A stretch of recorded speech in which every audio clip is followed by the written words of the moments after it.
And now let's bring in our next guest, someone who's no stranger to helping clients assess their own risk tolerance levels. And that's income specialist James Locke. He's the founder of Pool Locke Associates, located in Wilmington, Delaware. James, it's great to have you back with us here on the Income Generation. Hey guys, so glad to be back. So James, in your experience, do most people fully understand the concept of risk tolerance as it relates to investing? Most people that we run into have very little understanding of risk tolerance. They have been investing and saving all their life and really just been keeping their head down. And now all of a sudden they're getting closer to retirement and some advisor is telling them, hey, you're okay, but they've never really done a deep dive and taken a look at it. And when we start talking with them, that all changes.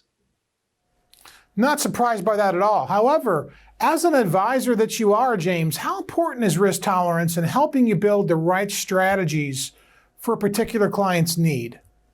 Every client is different. So you have to start with that understanding that, everyone is different. But risk tolerance is really that cornerstone. Where are we starting from? If somebody comes in and says, hey, James, the most important thing to me is I don't lose a penny. Well, then we know where we're starting. And other people might be further up the risk scale, and analyzing that starting point is critical to know where you go from there and what's going to work for that particular client in their entire investment retirement portfolio. And so I bet you it's more common than you probably realize that people unknowingly don't know what their risk tolerance is, and they might be overexposed to risk and not really know it. Absolutely. A lot of people that come in and we talk to for the first time, their experience previously of understanding risk was probably filling out some form and they got a letter assigned to them, A, B, C, D, or E, or some number, and it doesn't really mean anything to them because they just think, oh, well, I'm not so risky, or I'm in safe stuff, and they can't really define it. We see that all the time. Once we really get in and break down where their true risk is, and hey, what will happen to you if the market starts lagging, starts going sideways, or even starts going up, what's going to happen to you in your portfolio, and does it make sense for you in your retirement?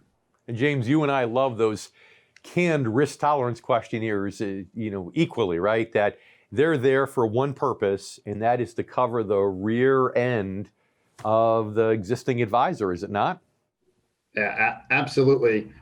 In these larger, kind of chop shop organizations, the upper management, they can't trust the kind of day-to-day operation person. So they say, hey, we're going to help you by giving you this outline and just do what we say. And then a lot of advisors just kind of follow that leadership. And it's not always the best case for the individual client. They're kind of getting cookie cuttered.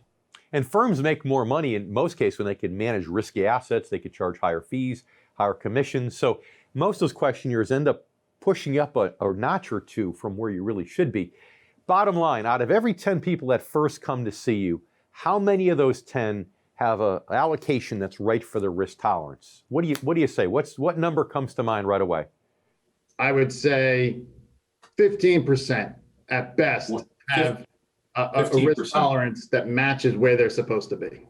Which means, James, that 85% are people that you can help and put them in with a strategy that matches their risk tolerance level. So if you're anywhere near the Delaware area, give James Locke a call, founder of Pool Locke and Associates in Wilmington. James, thanks so much for being back with us on The Income Generation. Hey guys, thanks so much for having me.